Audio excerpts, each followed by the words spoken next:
In a recent video, I compared Wendy Osefo to Shanquella Robinson, and really quick, I just want to do the same with Garcelle Beauvais, and the cast of Real Housewives of Beverly Hills. So I'm doing this to say that colorism plays out a lot the way that racism does, and that it'll do it to you every time if you're the darkest and the baddest in a group of women. I know that Garcelle is not going to ever, quote, pull the race card, even though Lisa Rinna said some clear things about, race and racism, and has been accused on a number of occasions of being a racist. So I know she's not going to pull that card. I don't mind pulling it for her.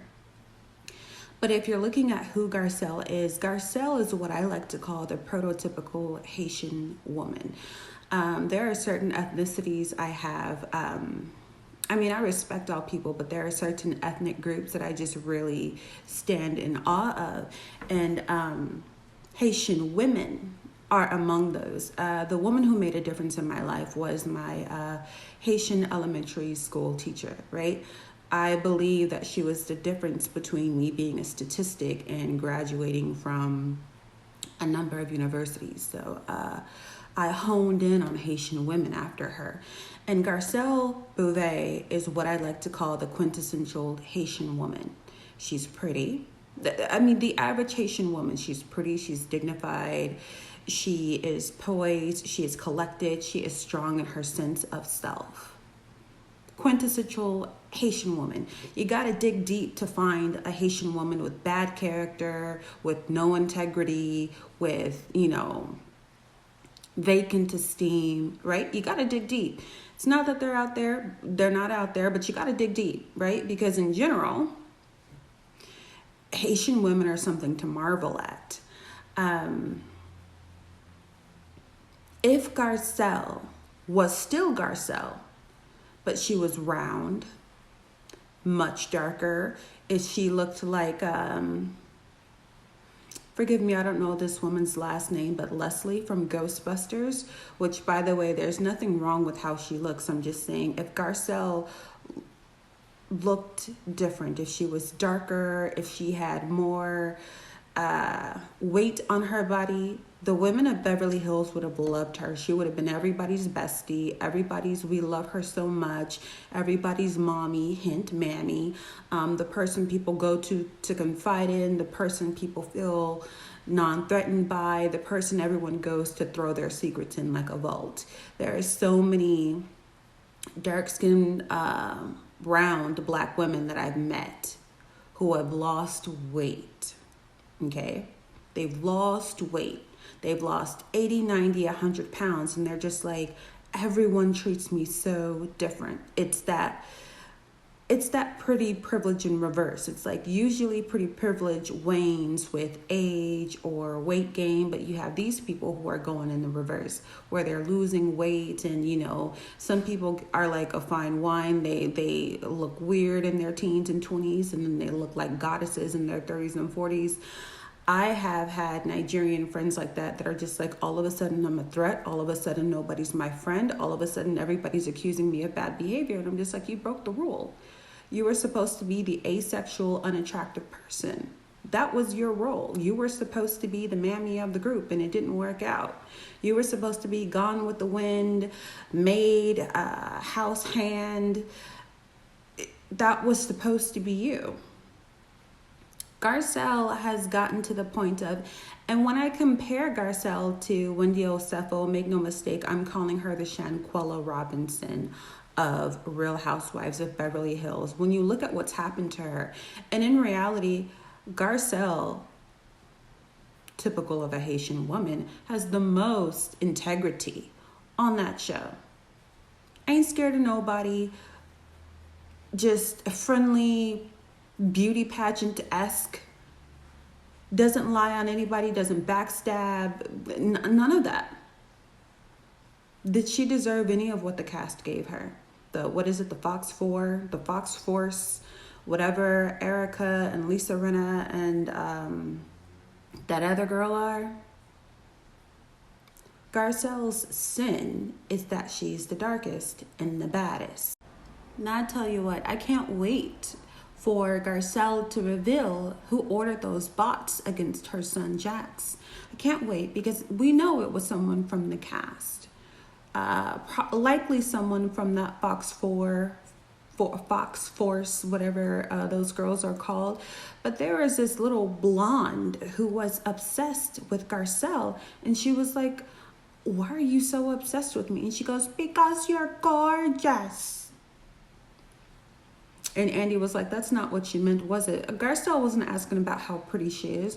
Mind you, Garcelle is so pretty. She was one of the OG girls of like the little flower throwers from Coming to America with Eddie Murphy. That was her. All those women stayed so bad that 20 some odd years later, they could make the same movie with the same beauties. Anyhow, Garcelle has been a knockout for pretty much the majority of her life. Woman is, and she has what I say Shanquella has, in that she has the inner beauty to illuminate the outer beauty. Because if Garcelle acted like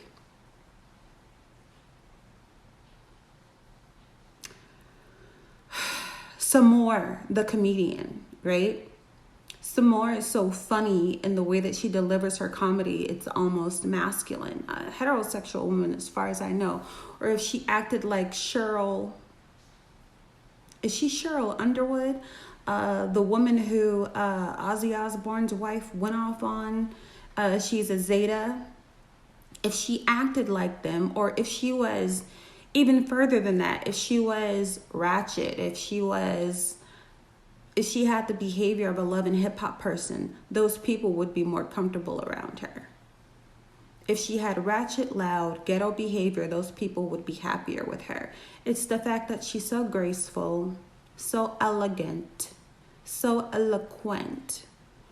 She puts these women to shame. It's like she could start a charm school and they would all need to go learn from her.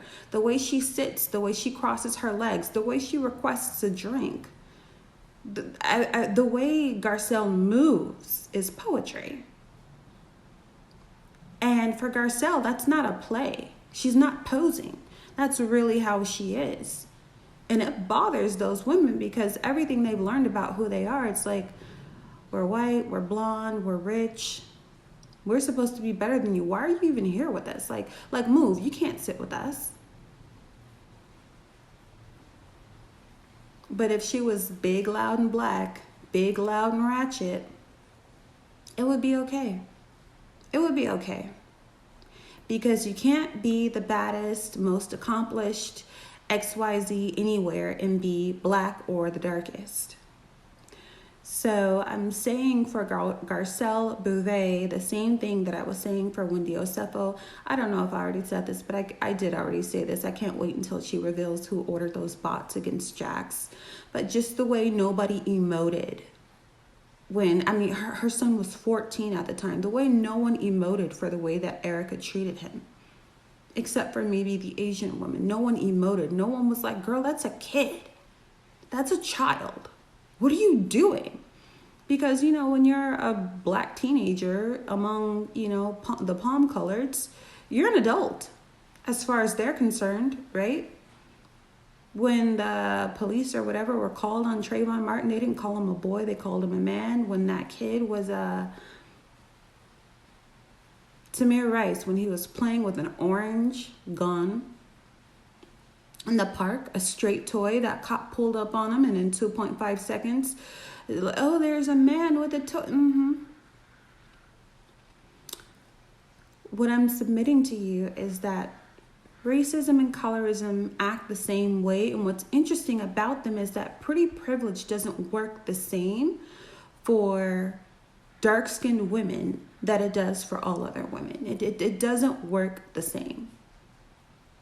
Like, sure, you might get a free taco, you might get a free Starbucks drink, but you're breaking the social hierarchy, and that shakes people the hell up. People who are dedicated to or identify with those hierarchies, you're making them uncomfortable, sis. They can't take it. They can't take you.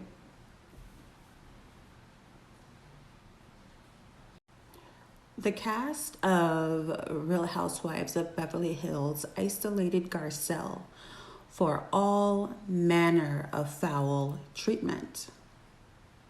The way they threw her memoir in the garbage, like just straight bullying. Straight bullying. And really,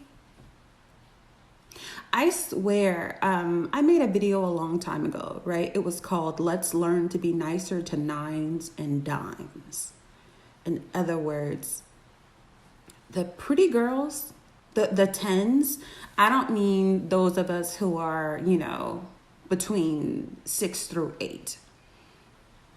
Not talking about that group. I'm talking about 9s and 10s. They may as well be autistic. They may as well be nonverbal, neurodivergent, because people treat them so bad. People treat them like they're so wrong.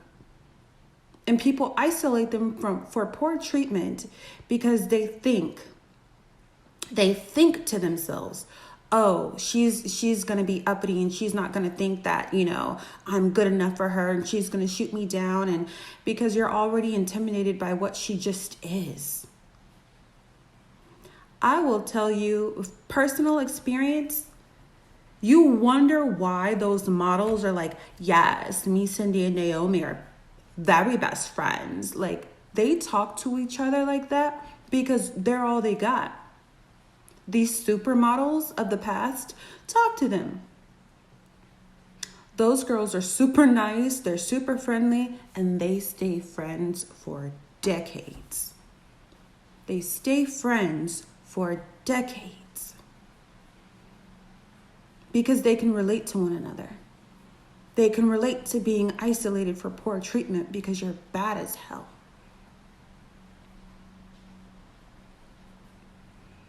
The way the media, see, I'm an elder millennial. I remember the way the media would trash Naomi Campbell. Oh, they would beat up on that girl.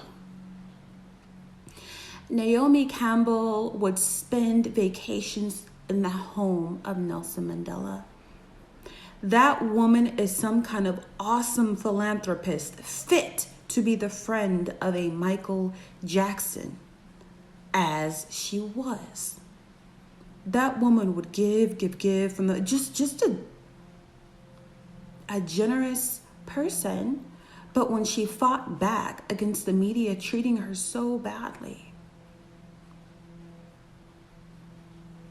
people ate it up. See, look at her. See, look at her.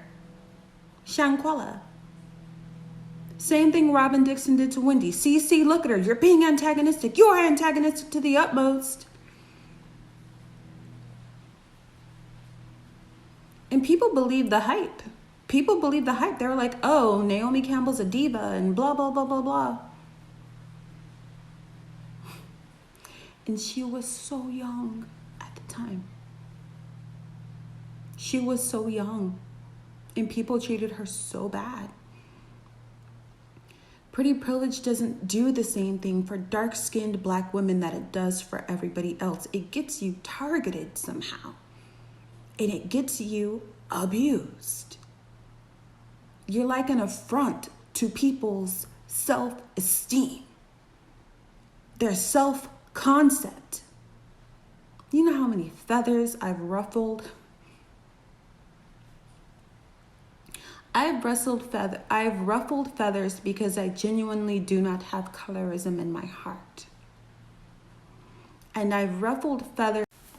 So when I say I've ruffled feathers, I probably should have been more specific. So I ruffled the feathers of a couple of biracial, manospheric female content creators. And the reason those feathers were ruffled is because I'm the type of, and I call myself a part-time dark skin / like I feel like only the peanut butter girls kind of get this, where you fade like crazy in the winter and then you tan like crazy in the summer. So you catch both sides of the colorism conundrum. but they could hear in my voice and in the way that I carried myself that I mean what I said. A lot of people cling to pro-Black rhetoric because it massages their low self-esteem. A lot of African Americans convert to the Nation of Islam because they want to hear about a white devil. They need to hear that reverse message. Me, I'm convinced. It's like, oh, you're conceited, you're confused. I'm convinced of who I am. And I have to tread very lightly around the way that I talk about how I love myself and the group of people that I come from, because I know how my words could be taken out of context, but there's nothing else I would rather be. Let me just say that. There's nothing else I would rather be. You can hear it in my voice. I could be half asleep. I could be wired on coffee. You can hear it in the way that I communicate. So many Black women in the Black manosphere, a non-Black woman comes along or a biracial woman comes along and they have to fall in line beneath that woman. And I expect no such thing. Especially if I've either one, never seen you because you're afraid to cam up, or two, have seen you and I'm not impressed. I've heard you talk and I'm not impressed. I've heard you speak. I've heard your diction and I'm not impressed. My mom said this about me as a baby. She said, chocolate is different. She is no respecter of persons. And she said that because she's a Christian.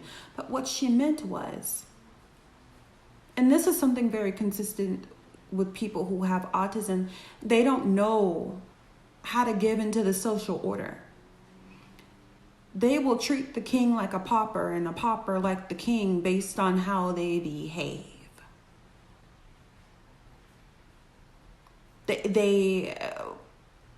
I respond to character. It's not that I'm not a person who doesn't like beauty and things like this, but I respond the most to character.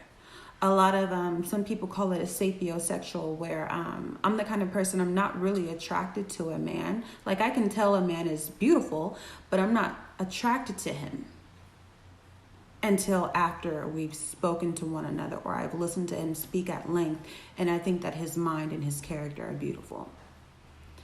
These women could feel the authenticity of my self-respect and of my self-esteem, and they were mad because they couldn't intimidate me with light skin. They couldn't intimidate me with a white mom and a Black dad or whatever it was. And they're just like, no, get in line. No, I'm better than you. No, I'm paler than you. You're, and a woman literally called me, you're just fake light skinned. Open your camera, which I used to go live all the time just to get people to leave me the hell alone. But it's like, no, uppity, she's got breast implants and they're saggy, and she's got, no, these double G's are mine. Thank you. They're heavy. Might plan a reduction or a lift or something in the future. Just all kinds of lies, all kinds of attacks. And sis, the dark-skinned baddies, that happened to me, and I'm not even you. I'm not even you. On your level, it's worse, to the point where people want to take you out. It's not just slander. People want to take you out because their self-esteem and self-concept is built on the foundations of racism and color. Are some of the things that I would like to say in closing. I understand to some degree what happens when your religion, your culture, or something that has to do with your way of life and your culture is shattered, right? It's called a dark night of the soul, right? I remember A lot of y'all don't know this about me, but I was a rather conservative Christian once upon a time, and I led the Bible study at my school, and I think I was in church like four days a week. I mean, there was church, there was choir rehearsal, there was Bible study, and there was, every other week, some kind of a volunteer or something. That was me. There was Bible camp. That was me. So I wasn't prepared for what I learned from Muslims about the Bible. The Bible was my entire life, my entire foundation. And so when I learned what I learned, which I'm not going to share here because it's not that kind of video, and I do not proselytize, I felt like I had jumped into a bottomless hole, like an abyss that leads to infinity. I felt like I was falling in the deep. It hurt so bad. Needless to say, I ended up converting to Islam and comparative religion and studying all these different things. But the point is, I get it on a personal level what happens to the mind of a person when you're confronted with the fact that your truth is not the truth.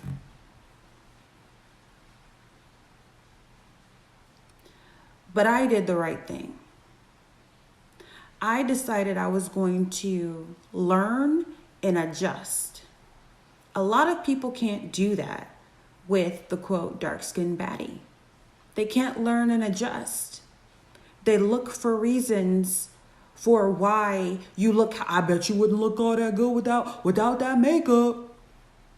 Yeah, here's my makeup. You put it on and see if you look as good. She's not that pretty. She just wears filters. Oh, you know my secret? Put on my filter then. Let's see how you look. I'll wait. The proper thing to do is you got to be like that caterpillar who goes into that cocoon and comes out of that chrysalis a butterfly. You have to change. And for people, and I say this because I used to deal with a man called Mr. Green, and he would help white people and white students in specific to realize that they were racist and to help them through the process of undoing their racism. And at the beginning of every year, they were just like, what are you talking about? This is an insult. I've got a black friend. What are you talking about? And by the end of the course, they'd be like, yo, I'm racist. Oh my God, I'm shocked. Dark night of the soul. They would be so confused, so disgusted with themselves. I'm like, okay, but don't stay there. Unlearn it. I mean, the black community, the global communities that have been colonized don't really want to deal with colorism. Only its victims really want to deal with it. But if everybody would deal with it, you would have a new perspective that doesn't hit you so hard. And maybe you would hone your heart and your mind and your character the way dark-skinned women have to all the time. They don't get the benefit of the doubt. They have to be Professor Wendy Osefo. Almost every dark-skinned woman I know is an overachiever. Not because she wanted to be, but because society forced her to be. A lot of light-skinned women I know are just exotical, period, because some of them, let's say, they're silky and brown skin and smooth and, type 3 hair, whatever. They didn't have to develop their mind and their character because they were cute. And then they catch themselves in their middle ages feeling insecure, afraid to make friends, afraid to reveal in your friend group of dark-skinned degreed women that you didn't do anything after high school. And here's the deal. That's okay. That's okay. But to wake up and run into something like that, that's a nightmare. To run into, I didn't do enough because I rested on being pale. When they wake up and realize that the women they thought they were better than, they aren't even fit to sit with, that's trippy. That's trippy. And I bet it does hurt. My vaccination against colorism was this. My mom and my older sisters are dark-skinned. I thought I looked just like them, and I thought that they would call me yellow bone and red bone just to make fun of me because, sunburns or whatever. I didn't know that I was really a different color until fairly recently. I mean, body dysmorphia. And to this day, like as a knee jerk, I identify as dark skinned, but I try to force myself to put myself in the middle just because there is a plight that dark skinned women go through that I'm not a part of. So to the extent that I benefit from colorism, I can't sit up there and try to take their story. So many people, they want to say brown skin because they're afraid to call themselves dark skin. That ain't my story. That ain't my story. That's how I identified until it was a friend of mine from Somalia. She's just like, Chocolate, why are you using that emoji? You need to go up a few shades. That's mine. That's me. Don't you be appropriating my, we fought to get this here. You go be you. You go be great with your lavender. And I'm just like, oh, blah, blah, blah. It's like,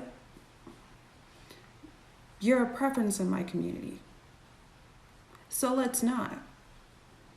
You have not gone through what I've gone through, what your mom has gone through, what your sisters have gone through on account of your skin color and hair texture, whatever it is. And I'm like, that's true. She was like, you seriously didn't know? You got like some weird body dysmorphia? I'm just like, well, I've had the double message my entire life. The light skins call me dark skin and the dark skins call me light skin. She's like, yeah. Why don't you own it? Why don't you own your middle path? And I'm just like, So what I'm trying to say is that I had to learn. I had to learn how I contribute to the problem, how I allow the problem to happen in front of me, and how I can undo it. And I've never been I've actually been the opposite. I talked about this in another video, how I had a problem with not biracial black people, but I had a problem with light-skinned black people just because of my upbringing and the kind of Kojic church that I came from and the way these communities would interact. It was just a lot. It was a lot. And I identified with, the dark-skinned pastor and first lady and, my mom, my sisters, whatever. Whatever.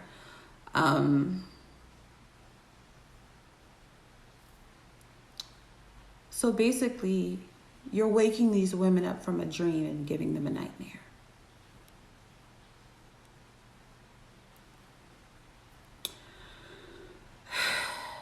Yeah. And I know that this sounds dramatic and people think you're so dramatic to talk about colorism, but it's really that serious. Shanquella Robinson, it really is that serious. Professor Wendy Osefo, it really is that serious. Garcelle Beauvais. And we don't even know how these women and their children would have been treated if there were no cameras and no proof.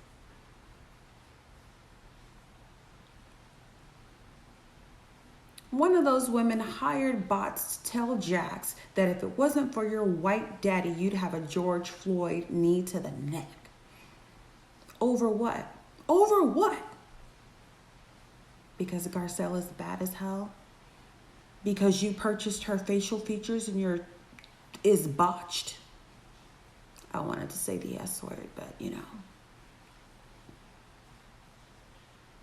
That's your real problem. That she won't submit, that you can tell in the way she carries herself. She doesn't think you're any better than her. She's just like, oh, hey, hi, y'all. She ain't no yes a boss, yes a Elsa, yes a Miss Ain't Lady. Like she doesn't feel that way. And there are loads of Herschel Walkers out there who do. There are loads of Uncle Ruckuses out there who do. They strung us from trees for feeling how Garcelle feels, for feeling how I feel. Because it makes them feel how they feel when they have to sit next to a Professor Wendy Osefo and not measure up. They have to sit next to a Garcelle and not measure up. They have to sit next to a Naomi Campbell and know that they don't measure up. And the messaging that they were giving their entire lives is not true.